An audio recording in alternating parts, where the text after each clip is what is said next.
वो so called yoga guru Ramdev जो बात बात पर हमारे डॉक्टर्स को गाली देते थे, मेडिकल साइंस एलोपैथी को गाली देते थे, क्या उन्होंने अपने एक पातंजलि प्रोडक्ट के जरिए लोगों को भ्रमित किया? आपके स्क्रीन पर दोस्तों यह है दिव्य दंत मंजन, पातंजलि प्रोडक्ट्स का दिव्य दंत मंजन। और आप देख सकते हैं ये ग्रीन प्रोडक्ट है। ये जो आप एक गोलाकार हरे रंग का देख रहे हैं ना, इसका मतलब ये ग्रीन प्रोडक्ट है, जिसका अर्थ क्या हुआ कि ये शाकाहारियों के इस्तेमाल के लिए सही है। अब दिक्कत क्या हुई है दोस्तों? रामदेव के खिलाफ मुकदमा दर्ज किया गया है क्योंकि उनके दिव्य दंत मंजन में, जैसा कि उनका अपना वेबसाइट कहता है, इस दिव्य दंत मंजन में है समुद्री फेन। समुद्री फेन यानी कटल फिश। आपके स्क्रीन पर दोस्तों ये मछली है, इसे कटल फिश कहते हैं। कटल फिश की हड्डियों का इस्तेमाल दिव्य दंत मंजन में हुआ है, जैसा कि खुद पातंजलि दावा कर रहा है दोस्तों। अब इसके खिलाफ कुछ लोगों ने रामदेव को लीगल नोटिस जारी किया है। आपके स्क्रीन पर दोस्तों ये ट्वीट, और ये ट्वीट इसके जरिए रामदेव को चुनौती दी गई है। इसमें क्या कहा गया है मैं आपको पढ़ के सुनाना चाहता हूं।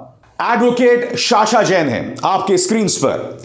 Issued legal notice to Patanjali seeking clarifications on the deceptive use of Samudri Fen, cuttlefish, in its product Divya Dant Manjan while labeling it as green. This infringes upon consumer rights and is deeply offensive to our community and other vegetarian communities. यहां Sasha Jain क्या कह रही हैं कि एक तरफ तो दिव्य दंत मंजन के बारे में कहा जाता है कि ये ग्रीन प्रोडक्ट है, यानी कि शाकाहारी लोग इसका इस्तेमाल कर सकते हैं, मगर इंग्रेडिएंट्स में साफ तौर पर लिखा हुआ है कि इसमें समुद्री फेन का इस्तेमाल हुआ है, यानी कि कटल फिश की हड्डियों का इस्तेमाल हुआ है दिव्य दंत मंजन में। अब यह मुद्दा हम आपको और आसानी से समझाते हैं। दिव्य दंत मंजन किन चीजों से बना है? इसमें एक चीज यह भी है जिसे समुद्री फेन, और अगर आप ब्रैकेट में दिखें तो लिखा हुआ है सीपिया ऑफिसिनालिसिस। सीपिया ऑफिसिनालिसिस जो है वो कटल फिश का वैज्ञानिक नाम है। समुद्री फेन यानी कटल फिश का अस्थि पंजर, समुद्री फेन यानी कटल फिश की हड्डियां। बड़ा प्रश्न, जब रामदेव देश की जनता के सामने अपने तमाम प्रोडक्ट्स का इश्तिहार करते हैं, जब उसका विज्ञापन करते हैं, क्योंकि देखिए पातंजलि प्रोडक्ट्स के लिए ये लोग किसी शाहरुख खान, किसी अक्षय कुमार, किसी अजय देवगन को नहीं लेते हैं। खुद रामदेव सामने उभर कर आते हैं और कहते हैं कि पातंजलि प्रोडक्ट्स का इस्तेमाल करें। यही नहीं, तमाम न्यूज चैनल्स पर पातंजलि के विज्ञापन भर भर के दिखाए जाते हैं, इसीलिए कभी भी रामदेव से सवाल नहीं किया जाता। मगर बड़ा प्रश्न, जब रामदेव इस तरह से विज्ञापन करते हैं, तब क्या उन्होंने कभी बताया कि दिव्य दंत मंजन जिसका इस्तेमाल लाखों लोग करते हैं, उसमें कटल फिश की बोन्स का इस्तेमाल किया गया है, उसमें समुद्री फेन की हड्डियों का इस्तेमाल किया गया है? यह सवाल है और इस सवाल का जवाब दिया जाना चाहिए। दिक्कत क्या है दोस्तों? जब सैया भय कोतवाल तो डर काहे का। भारतीय जनता पार्टी सत्ता में है, इसलिए रामदेव जी को लगता है वो कुछ भी कर सकते हैं, उन पर कभी उंगली नहीं उठेगी। इससे पहले भी वो कई विवादों में फंसे हैं, मगर उन पर किसी तरह का कोई अंकुश नहीं लगा। याद कीजिए दोस्तों, रामदेव ने कोरोना की वैक्सीन के खिलाफ बयान दिया था। कल्पना कीजिए अगर इसी तरह से वैक्सीन के खिलाफ किसी कांग्रेसी नेता या किसी मुस्लिम धर्मगुरु ने बयान दिया होता तो उसके खिलाफ केस हो जाता, FIR दर्ज हो जाता। रामदेव खुलेआम कहते हैं, जबकि रामदेव के लाखों करोड़ों जो हैं फॉलोअर्स हैं, अनुयायी हैं, फिर भी वो इस तरह के बयान देते हैं। याद कीजिए इसी तरह से अपने पेट के बल लेटे हुए थे और किस तरह से इन्होंने हमारे डॉक्टर्स का मजाक उड़ाया था। याद है कि भूल गए? सुनिए। वो डॉक्टर्स जो सैकड़ों की तादाद में कोरोना की महामारी के दौरान मारे जा रहे थे, इस तरह से इस व्यक्ति ने मजाक उड़ाया था। यही नहीं दोस्तों, मेडिकल साइंस के बारे में रामदेव ने क्या कहा था याद है आपको? कि इन्होंने तबाही मचा रखी है। वो मेडिकल साइंस जो करोड़ों नहीं अरबों लोगों को बचाता है, उसके बारे में इस व्यक्ति ने भ्रामक बयान दिया था। सुनिए। ये मेडिकल साइंस का फेलियर दिखा रहा है कि दुनिया वापस नेचुरल मेडिसिन्स की ओर लौटेगी। ये मैं किसी की आलोचना नहीं कर रहा हूं, अभी शैशव में है, बच्चों की क्या बातें करना। अभी मेडिकल साइंस जो है ये तो 200 साल भी नहीं, 50 साल से इन्होंने पूरा तबाही मचा रखी। और फिर यह भी कहना कि एलोपैथी बुरी तरह से फेल हो चुकी है। इस तरह के भ्रामक बयान देना क्यों? ताकि पतंजलि जो कि आयुर्वेदिक मेडिसिन देता है उसका कारोबार बढ़ सके। इसीलिए एलोपैथी को बदनाम किया था रामदेव ने। सुनिए क्या कहा था। एलोपैथी एक ऐसी स्टूपिड और दिवालिया साइंस है कि पहले क्लोरोक्विन फेल हुई, फिर रेमडेसिविर फेल हो गई, फिर एंटीबायोटिक्स इनके फेल हो गए, फिर स्टेरॉइड इनके फेल हो गए, प्लाज्मा थेरापी के ऊपर भी कल बैन लग गया, और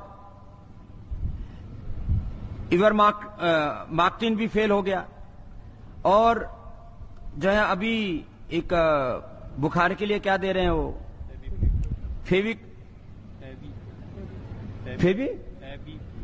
फेवी फ्लू, वो भी फेल है। और जब इस शख्स से इनके वादों की याद दिलाई जाती है कि याद कीजिए आपने पेट्रोल पर क्या कहा था, याद कीजिए 2014 से पहले आपने मोदी सरकार के बारे में क्या कहा था, तब इन्होंने निहायत ही आपत्तिजनक अंदाज में कहा था, मेरी पूंछ फाड़ लोगे।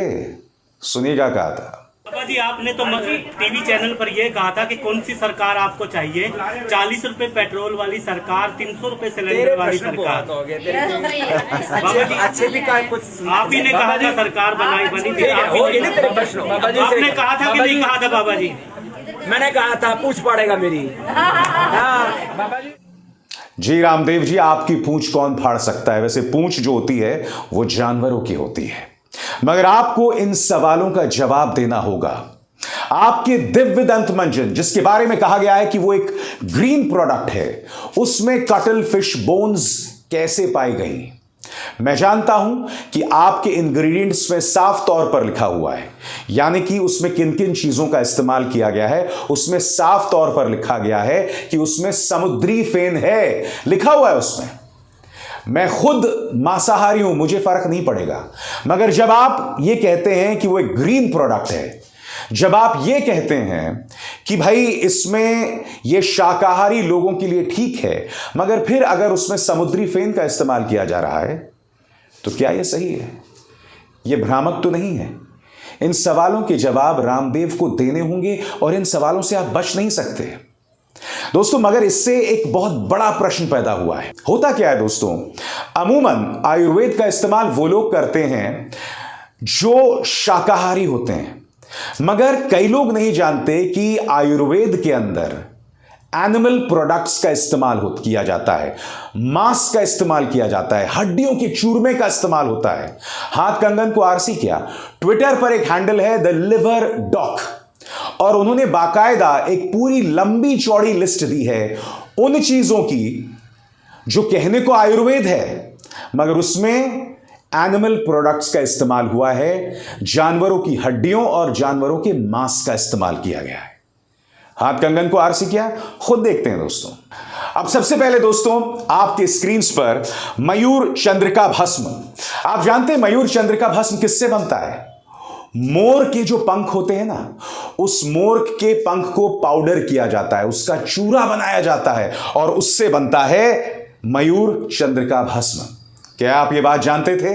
नहीं साहब। आगे देखिए, कोम्बन चांडी गुलिका, कोम्बन चांडी गुलिका एक और आयुर्वेद प्रोडक्ट, और आप जानते हैं इसमें 5 जानवरों के सींग के चूरे का इस्तेमाल होता है, यानी 5 जानवर जिसमें राइनो, हिरण, बकरा, भैंसा और गाय, इनके सींग को काटा जाता है, तोड़ा जाता है, उसका चूरा बनाया जाता है और वो इस्तेमाल होता है कोम्बन चांडी गुलिका में। इसके बाद दोस्तों देखिए गोरोचनम, गोरोचनम जो है वो भी एक आयुर्वेदिक प्रोडक्ट है, और मैं आपको बतलाना चाहता हूं गोरोचनम में इस्तेमाल होता है जो गाय, बछड़ा, भैंस होता है ना, उनके गॉल ब्लैडर स्टोन्स का इस्तेमाल होता है। Gall bladder stones of cattle, इसका इस्तेमाल होता है। अब गौर कीजिए दोस्तों, हस्ती भस्म, इसमें इस्तेमाल होता है हाथियों के जो दांत होते हैं ना, लंबे दांत होते हैं, उन दांतों को काटा जाता है जो गैर कानूनी है, और उन दांतों के चूरमे से या चूरे से बनता है हस्ती भस्म। अब अगला आयुर्वेदिक प्रोडक्ट आपके स्क्रीन पर, श्रृंग भस्म। श्रृंग भस्म जो होता है वो मृग का जो सींग होता है, डियर का जो सींग होता है, हॉर्न होता है, उसका चूरा बनाया जाता है और उससे बनता है श्रृंग भस्म। इसके बाद कस्तूरियादि गुलिका। कस्तूरियादि गुलिका के बारे में कहा जाता है जो मस्क डियर होता है, उसके जो ग्लैंडुलर सीक्रेशंस होते हैं, उससे बनता है कस्तूरियादि गुलिका। इसके बाद बारी आती है धन्वंतरम गुलिका की। ये एक और आयुर्वेदिक प्रोडक्ट है, और आप जानते हैं इसमें किसका इस्तेमाल होता है? सिविट कैट होती है ना, जो ये सिविट कैट, इसके वीर्य का इस्तेमाल होता है। वीर्य यानी सीमन। और यही नहीं, इसमें जो हाथी का बच्चा होता है ना, उसके शौच, यानी कि अगर सरल अंग्रेजी में कहूं तो बेबी एलिफेंट की पॉटी का इस्तेमाल होता है इस आयुर्वेदिक प्रोडक्ट में। अब आप बताइए, क्या इन तमाम चीजों की जानकारी आपको थी? मुझे भी नहीं थी दोस्तों, मगर द लिवर डॉग के ट्विटर हैंडल में इस बात का बखूबी जिक्र किया गया है। कहने का अर्थ क्या है कि आप और हम में से कई लोग आयुर्वेदिक प्रोडक्ट्स का इस्तेमाल करते हैं। मैं एक बात स्पष्ट कर दूं, मैं उनके खिलाफ नहीं हूं। आप इस्तेमाल करना चाहते हैं जरूर करें, मगर जिन प्रोडक्ट्स का आप इस्तेमाल करते हैं उनके बारे में पहले से जानकारी ले लें, क्योंकि अगर आप पहले से जानकारी नहीं लेंगे, हो सकता है आप शाकाहारी हों तो आपका धर्म भ्रष्ट हो जाए, क्योंकि भैया इस देश में तो धर्म का ही खेल चलता है, उसके अलावा कुछ नहीं। धर्म के नाम पर रामदेव भी आपको मूर्ख बनाते हैं, भड़काऊ बयान देते हैं, मगर लोगों के धर्म के साथ क्या हो रहा है वो तो दिव्य दंत मंजन ने साबित कर ही दिया, जिसमें कटल फिश बोन्स का इस्तेमाल हुआ है। तो ध्यान कीजिए, एक उपभोक्ता होने के नाते अपने अधिकारियों को जानिए, बहुत जरूरी हो जाता है। अब इसार शर्मा को दीजिए इजाजत, नमस्कार। स्वतंत्र और आजाद पत्रकारिता का समर्थन कीजिए, सच में मेरा साथी बनिए। बहुत आसान है दोस्तों, इस ज्वाइन बटन को दबाइए और आपके सामने आएंगे ये 3 विकल्प, इनमें से एक चुनिए और सच के इस सफर में मेरा साथी बनिए।